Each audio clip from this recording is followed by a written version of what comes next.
জীবনে এমন কিছু শত্রু থাকে যাদের শক্তি দিয়ে হারানো যায় না, কিন্তু এক ফোঁটা বুদ্ধি বদলে দিতে পারে পুরো ভাগ্য।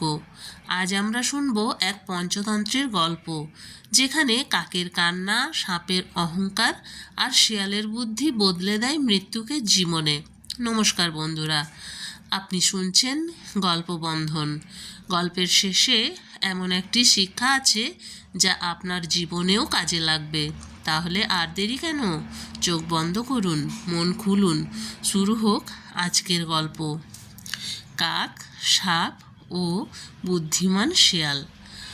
অরণ্যের প্রান্তে এক পুরনো শিমুল গাছে বাস করত দুই কাক, কাকলাল ও তার স্ত্রী কাকালি। তারা ছিল সুখী দম্পতি, কিন্তু তাদের জীবনে ছিল এক ভয়াবহ অভিশাপ। গাছের গোড়ায় বাস করত এক ভয়ঙ্কর কালো সাপ, নাম তার কালনাগ। যখনই কাকালি ডিম পারত, কালনাগ গা লুকিয়ে গাছে উঠত এবং সমস্ত ডিম গিলে খেত। এমন ঘটনা 3 বার ঘটেছে। কাকলাল আর কাকালি দুঃখে ভেঙে পড়ল।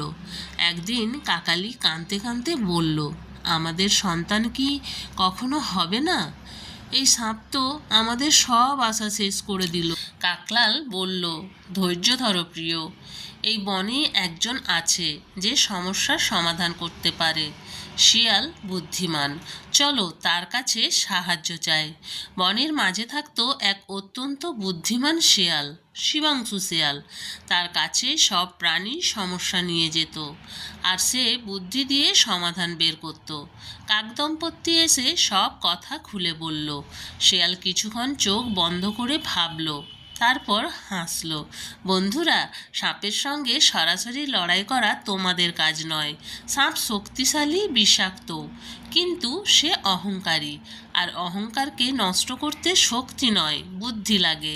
কাকলাল উদ্বিগ্ন হয়ে বলল, কিন্তু আমরা কি করব? শিয়াল বলল, আগামীকাল রাজবাড়িতে উৎসব আছে, সেখানে রাজরানী নদীতে স্নান করতে যাবে। তাদের সঙ্গে থাকবে গয়নাগাটি। তুমি একজন কাককে সেই জায়গায় পাঠাবে। কাকালি অবাক হয়ে বলল, গয়নার সঙ্গে আমাদের কি কাজ? শিয়াল হেসে বলল, দেখবে, সব বুঝতে পারবে। পরদিন রাজবাড়ি নদী তীরে উৎসব চলছে। রাজরানী তার চাকর চাকরানীদের সঙ্গে গয়না খুলে নদীর ধারে রেখে স্নান করতে নেমে গেল। শেয়াল গাছের আড়াল থেকে কাকদম্পতিকে সংকেত দিল। কাকলাল নিচে উড়ে নেমে এলো এবং রাজরানীর সবচেয়ে দামি স্বর্ণের নূপুর ঠোঁটে ধরে উড়ে গেল। চাকর চাকরানীরা চিৎকার শুরু করে দিল, ওই কাক গয়নাটা নিয়ে যাচ্ছে, ধরো ধরো। কিছু সৈনিক দৌড়ালো, আর কয়েকজন পেছন পেছন কাকের দিকে তাকিয়ে দৌড়াতে লাগলো। কাকলাল ঠিক শেয়ালের নির্দেশ মতো উড়ে গেল সরাসরি কালনাগ সাপের গুহার দিকে।